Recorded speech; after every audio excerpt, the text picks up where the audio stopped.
चिक्को सिली सिली सिली गो चकड़दुम चिकी चकचो।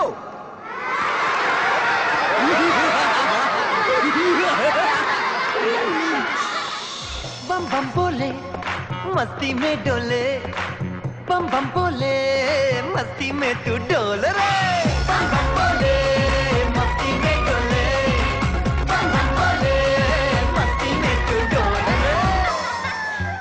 Stage पर अपने fun का जादू जगाते हुए नन्हे बच्चे तालिब इल्म हैं बल्दिया टाउन के एक निजी स्कूल के। सालाना तकरीब में बच्चों ने भरपूर शिरकत करके अपनी मासूम हरकतों से सबके दिल जीत लिए।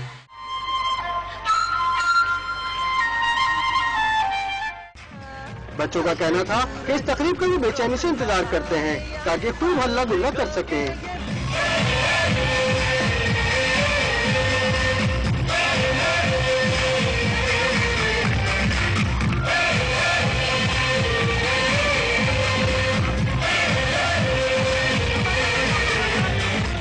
बहुत अच्छा लग रहा है आज।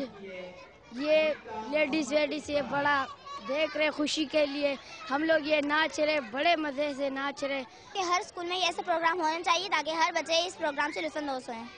तकरीब में असातिज़ा के साथ वालिदैन ने भी बड़ी तादाद में शिरकत की और बच्चों की सलाहियतों को खूब सराहा। कैमरामैन जावेद अल्लाह रखा के साथ महराज अख्तर, डॉन न्यूज़, कराची।